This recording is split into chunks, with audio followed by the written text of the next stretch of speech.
Assalamualaikum warahmatullahi ta'ala wabarakatuh. Alhamdulillahirabbil alamin wassalatu wassalamu ala asyrafil anbiya wa mursalin wa ala alihi wa sahbihi ajma'in.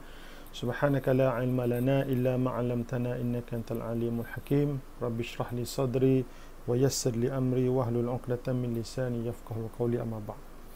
Alhamdulillah, bertemu kita lagi dalam siri pengajian ataupun siri kuliah berkitab atas talian. Jadi sebelum kita meneruskan program kita pada hari ini, marilah sama-sama kita subscribe, kita like dan share YouTube channel Masjid Al-Muqtafi Bilasyah, iaitu TV MAMBS, dan para penonton juga boleh follow, like dan share page Facebook Masjid Al-Muqtafi Bilasyah, dan mohon follow kami di Instagram MAMBSKT. Semoga dengan like dan share anda boleh menyuburkan lagi aktiviti dakwah melalui media sosial Masjid Al-Muqtafi Bilasyah. Jadi untuk siri pengajian berkitab daripada kitab Fiqh Umrah Contemporary, pada hari ini kita akan membincangkan tajuk yang seterusnya, iaitu pelbagai isu solat di Masjidil Haram. Yang pertama adalah isu solat di musalla, hotel, berimamkan imam Masjidil Haram. Jadi kalau kita lihat pada masa kini, di sekeliling Masjidil Haram terdapat hotel-hotel besar, dan di mana di dalam hotel-hotel tersebut terdapat musalla ataupun surau yang berdinding kaca yang menampakkan jemaah yang bersolat di dataran Masjidil Haram. Dan sistem suara Masjidil Haram bersambungan dalam musalla-musalla tersebut. Ini bermakna jemaah yang solat di dalam musalla tersebut dapat mengetahui pergerakan imam, sama ada dengan melihat kepada pergerakan jemaah ataupun dengan mendengar terus suara imam dan juga suara muballigh yang bersambungan dengan sistem suara yang telah ditarik daripada Masjidil Haram. Jadi bagaimanakah kedudukan hukum solat jemaah yang solat di musalla tersebut yang berimamkan dengan imam Masjidil Haram itu? Okey, bagaimanakah kedudukan hukum solat tersebut? Jadi kita melihat di sini terdapat pelbagai pandangan para ulama dalam perkara ini, dan juga kita akan putuskan berdasarkan resolusi muzakkar haji. Okey, kalau kita melihat ke dalam mazhab Syafi'i, tidak sah seseorang berimamkan dengan imam di Masjidil Haram sedangkan dia berada di bangunan yang berasingan seperti musalla dalam hotel yang kita nyatakan ini. Apa alasannya disebut oleh ulama mazhab Syafi'i? Ini kerana makmum terpaksa membelakangkan kiblat untuk menuju kepada imam walaupun dalam jarak yang berhampiran dengan masjid. Ini alasan yang disebut dalam mazhab Syafi'i yang menyatakan bahawa solat berimamkan imam Masjidil Haram bagi orang yang berada dalam musalla tersebut adalah tidak sah. Jadi bermakna apabila tidak sah, maknanya solat tersebut perlu diulangi semula. Kalau habis waktu, kena qada. Okey, dalam mazhab Maliki dan satu riwayat dalam mazhab Hanbali. Ini khilaflah, kita sebut pendapat mazhab lain. Dalam mazhab Maliki dan satu riwayat dalam mazhab Hanbali, sah solat berimamkan imam Masjidil Haram di musalla tersebut. Ini kerana makmum mengetahui pergerakan imam melalui suara takbir imam atau muballigh melalui sistem sambungan suara walaupun berada di bangunan yang berasingan dalam Masjidil Haram. Jadi kalau kita lihat dalam mazhab Maliki dan satu riwayat daripada mazhab Hanbali, perkara ini bagi mereka adalah sedikit ada kelonggaran. Kerana alasannya kerana selama mana makmum mengetahui pergerakan imam, maka sahlah solat tersebut. Okey, jadi bagaimanakah sikap ataupun keputusan muzakkar haji dalam perkara ini? Jadi dalam satu resolusi muzakkar haji peringkat kebahasaan kali yang ke-35 bagi musim haji 1439 Hijriah telah memutuskan adalah diharuskan solat berjemaah dengan berimamkan imam Masjidil Haram di musalla yang mana hotelnya bersambung dengan dataran atau kawasan Masjidil Haram, di mana keharusan ini terpakai ketika zahmah qaswa. Zahmah qaswa maksudnya dalam suasana yang sangat sesak, seperti waktu kemuncak haji. dan juga waktu solat Jumaat. Walaupun begitu, digalakkan turun untuk solat bersama imam di masjid dan bukanlah solat di hotel. Ini adalah apa yang diputuskan dalam muzakarah tersebut. Jadi oleh kerana itu,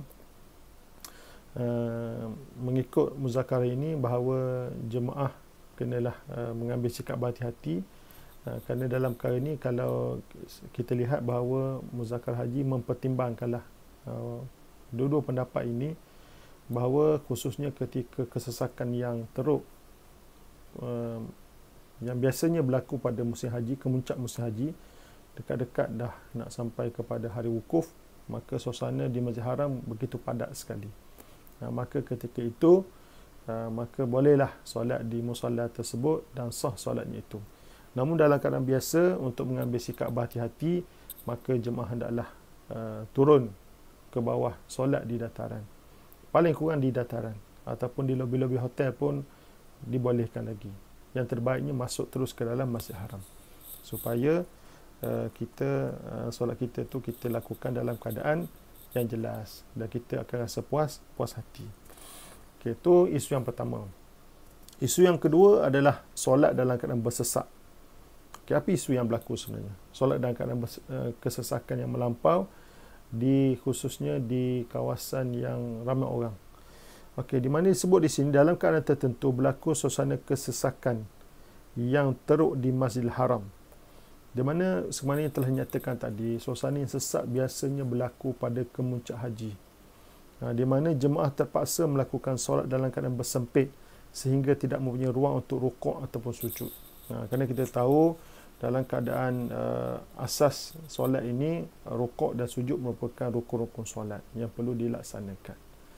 Okey, jadi kadang-kadang pernah berlaku sebenarnya, dan saya sendiri pernah melihatlah ada jemaah yang terpaksa sujud atas belakang jemaah lain kerana tidak ada ruang untuk sujud. Jadi bagaimanakah hukum solat tersebut? Kan? Jadi dalam keadaan itu, solat tersebut perlu diulangi semula kerana tidak memenuhi rukun solat yang sempurna. Walau bagaimanapun suasana sebegini dah mungkin jarang-jarang dah kelihatan pada sejak akhir-akhir ini, tapi anda kata berlaku juga dalam suasana yang lain, maka yang menyebabkan jemaah tidak dapat rukuk dan sujud dengan sempurna, maka hendaklah diulangi semula solat tersebut. Kemudian masalah yang seterusnya adalah kedudukan solat berjemaah bagi lelaki dan wanita bersebelahan, dan jemaah wanita berada di hadapan jemaah lelaki. Kerana kita tahu suasana di Masjid Haram khususnya adalah luar kawalan, kan, yang menyebabkan ada berlaku suasana ada wanita berada dalam satu saf dengan lelaki, dan juga wanita berada berhadapan dengan berada di hadapan saf daripada lelaki. Ini berbeza di Masjid Nabawi. Kerana Masjid Nabawi boleh dikawal dan pintu masuknya adalah berbeza. Tetapi di Masjid Haram suasana adalah berbeza, pintu masuknya adalah bebas.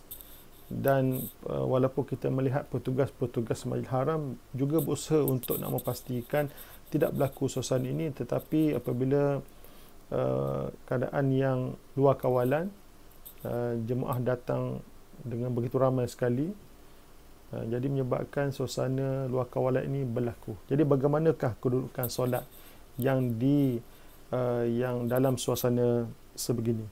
Okey, menurut pendapat jumhur fuqaha, termasuk mazhab Syafi'i, tidak menjejaskan kesahihan solat. Maksud solat tersebut sah.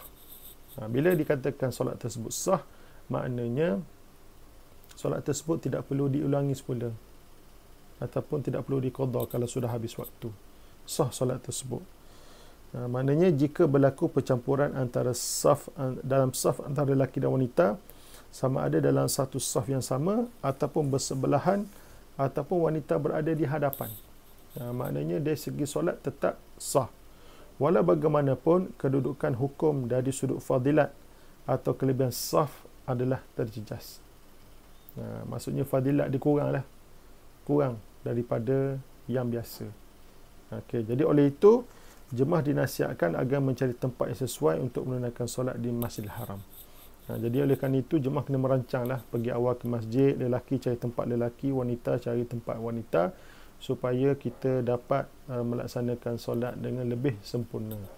Walaupun telah dinyatakan tadi bahawa pihak Masjid Haram berusaha untuk memastikan tidak berlaku perkara ini, namun apabila berlaku suasana luar kawalan, maka perkara ini tetap berlaku, dan walau bagaimanapun solat jemaah tetap sah, namun fadilatnya sedikit berkurangan. Okey, wallahu alam. Okey, dan seterusnya masalah seterusnya wanita dan solat berjemaah. Okey, wanita dan solat berjemaah.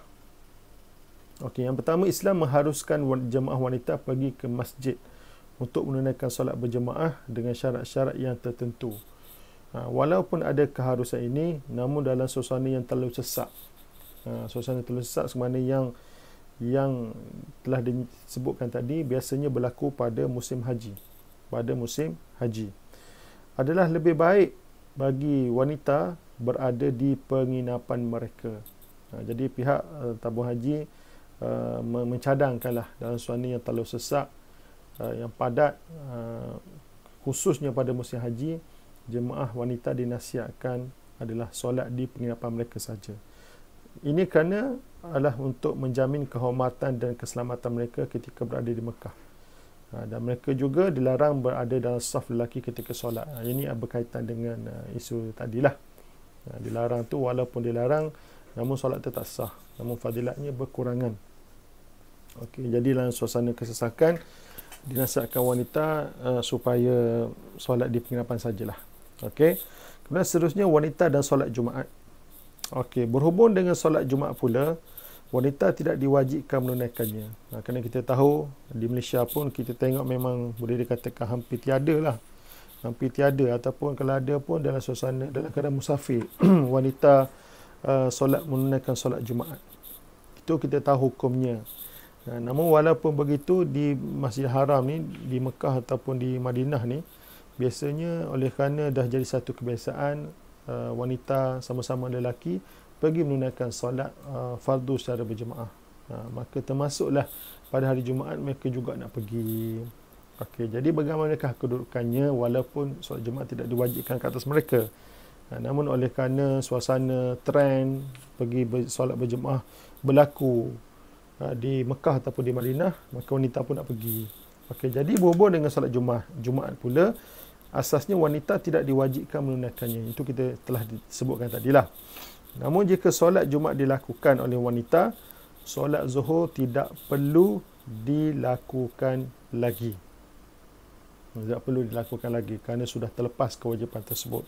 Walau bagaimanapun adalah afdal bagi wanita mengerjakan solat Zuhur sahaja, tidak pergi menunaikan solat Jumaat. Ini adalah apa yang disebut dalam buku fiqh ibadat haji, umrah dan ziarah keluaran tabung haji. Okey, masalah seterusnya adalah isu solat pandangan apabila kita solat di hadapan Kaabah. Pandangan kita apabila kita solat di hadapan Kaabah.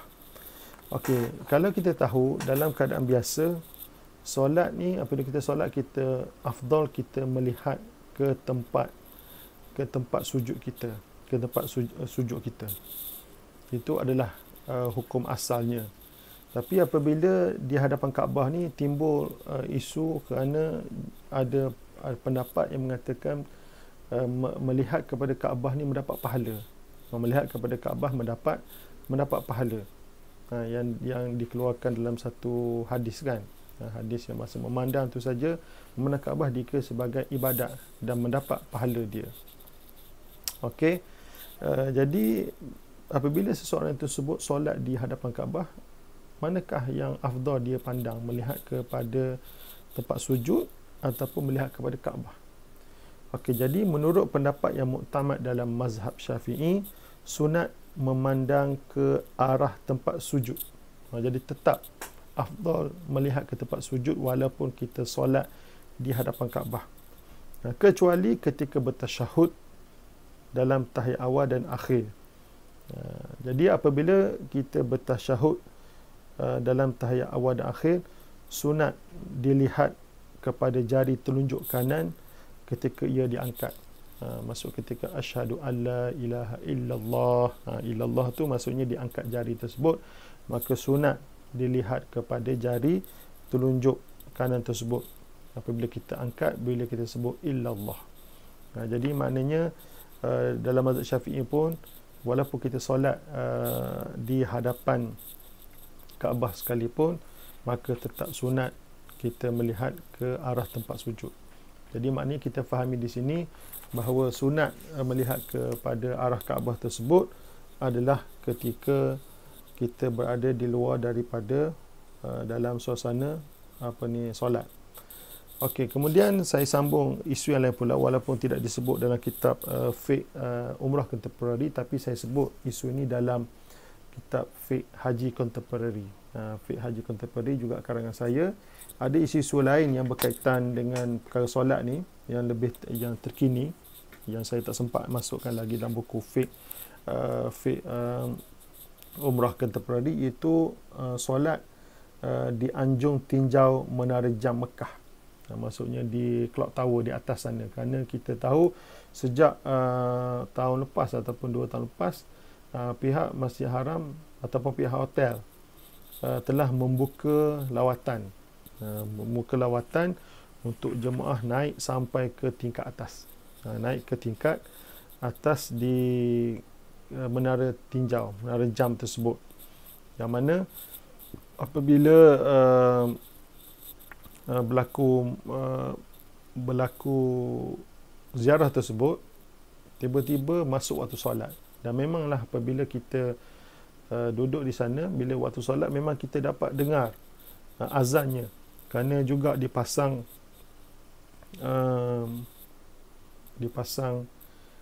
sistem suara yang jelas. Dan juga lepas daripada itu, kalau kita solat sekalipun, kita akan dapat mendengar suara imam dan suara muballigh dengan jelas. Dan maknanya kita tahu jugalah pergerakan imam tersebut. Jadi apakah hukum kita solat di menara tinjau tersebut di atas sana dengan berimamkan Imam Masjidil Haram? Okey. Jadi dalam perkara ni saya ambil daripada apa yang diputuskan dalam muzakarah haji. Di sini disebut, menurut mazhab Syafi'i, solat berjemaah berimamkan Imam Masjid Haram di anjung tinjau Menara Jam Mekah adalah tidak sah. Ini mengikut mazhab Syafi'i adalah tidak sah, kerana jarak saf melebihi 300 hasta ataupun 158 meter dari bangunan masjid, dan jika saf terputus daripada saf terakhir di dataran Masjidil Haram. Inilah apa yang diputuskan dalam resolusi muzakarah haji peringkat kebangsaan. Jadi apabila melihat kepada keputusan ini, bahawa kalau jemaah solat berimam ke Imam Masjid Haram di atas sana tersebut, maka dikira sebagai solat tersebut tidak sah. Apabila solat tersebut tidak sah, maka solat tersebut kena diulangi semula. Dan kalau sudah habis waktu, kena qada semula. Jadi apa yang berlaku? Apa perlu dilakukan oleh jemaah kalau dia berada dalam suasana tersebut? Suasana apabila masuk waktu solat, maka dia tidak boleh solat, kerana kalau ikut mazhab Syafi'i maka solat tersebut tidak sah. Maka dia kalau ikutnya kena tunggulah sampai solat tersebut habis, maka dia solatlah berjemaah bersama teman-temannya di atas sana. Kerana dia takut kalau nak turun sana mungkin habis waktu. Itu penyelesaiannya lah, penyelesaian bagi dalam masalah ini. Okey. Jadi walaupun kenapa saya nak sebutlah sedikit perbandingan lah, mengikut mazhab lain. Contohnya mazhab Maliki. Kalau ikut mazhab Maliki, yang saya jumpa fatwa ini daripada Al-Hay'ah Al-Ammah li Syu'un Islamiyah wa Al-Awqaf, daripada Majlis Fatwa UAE, Emirah Arab Satu, di mana mereka ni berfatwa, banyak fatwa mereka berasaskan kepada mazhab Maliki. Di mana kalau ikut mazhab Maliki, solat berjemaah berimamkan Imam Masjidil Haram di anjung tinjau Menara Jam Mekah adalah sah, sama ada untuk solat fardu atau sunat, selama mana makmum mendengar suara imam melalui pembesar suara atau dapat melihat pergerakan makmum yang mengikuti imam tersebut. Jadi isu dalam mazhab Maliki ini adalah sama seperti solat di musalla. Musalla dalam hotel Masjidil Haram. Kerana selama mana mengetahui pergerakan imam dengan dengar suara imam melalui sambungan sistem suara dan juga suara mubaligh, dan juga dapat melihat kepada pergerakan makmum di hadapan, maka solat tersebut dikira sah menurut mazhab Syafi'i, walaupun kita berada di dalam bangunan yang berasingan, walaupun kita berada dalam jarak yang jauh, saf yang jauh sekalipun. Kerana ini juga antara isu yang timbul di solat di Masjidil Haram ni adalah kedudukan saf yang melebihi 300 hasta daripada saf yang terakhir di Masjid Haram, yang kadang-kadang berlaku jarak yang terlalu jauh. Kerana kalau ikut mazhab Syafi'i, kalau jarak kedudukan kita dengan jarak saf yang terakhir tersebut melebihi 300 hasta ataupun 158 meter yang saya nyatakan tadi, maka solat tersebut dikira tidak sah walaupun jemaah dapat mengetahui pergerakan imam. Okey, jadi berbeza dengan mazhab Maliki. Mazhab Maliki contohnya dia selama mana tahu pergerakan imam melalui dengar suara ataupun mengetahui dengan melihat kepada makmum yang di hadapannya, maka solat tersebut dikira sebagai sah. Jadi sekali lagi saya kembali kepada apa benda ni, keputusan resolusi dalam perkara ini. Resolusi Muzakarah Haji yang telah dibincangkan pada tahun 1441 Hijriah, isu ini telah dibincangkan, maka diputuskan sebagai tidak sah lah. Jadi jemaah kena merancanglah pergerakan ataupun lawatan mereka di Menara Anjing Tinjau di atas sana. Dan kalau berlaku waktu solat, nampaknya mereka kena tunggulah solat berjemaah di Masjid Haram habis, dan mereka solat bersama jemaah yang tersendiri. Dan saya juga pernah melihatlah ada jemaah daripada negara lain yang memang mungkin mereka pada masa itu mereka memang betul-betul berpegang dengan pandangan ini, dan mereka memang menunaikan solat fardu secara berjemaah dengan jemaah mereka apabila telah selesai solat berjemaah di Masjidil Haram. Okey. Dan seterusnya, masalah seterusnya adalah kedudukan dataran Masjid Haram dan Masjid Nabawi. Okey, kita tahu dari segi Masjidil Haram ni, dari segi pahala solatnya adalah pahala 100,000 tersebut merangkumi seluruh tanah haram. Itulah yang telah diputuskan tak dalam mazhab Syafi'i, dan juga dalam Muzakarah Haji lah, pahala 100,000 tersebut. Manakala kalau di Masjid Nabawi, dia punya pahala tersebut yang 1,000 itu hanya terbatas dalam masjid saja. Inilah yang diputuskan. Okey, bagaimanakah dengan isu kalau kita isu dataran tersebut? Adakah dataran Masjid Haram ataupun dataran Masjid Nabawi termasuk dalam hukum masjid itu juga? Jadi apa yang diputuskan dalam resolusi Muzakarah Haji peringkat kebangsaan 2007, dataran yang terdapat di Masjid Haram dan Masjid Nabawi tidak dikira sebagai sebahagian daripada masjid. Apa kesannya apabila diputuskan sebegini? Iaitu dataran yang terdapat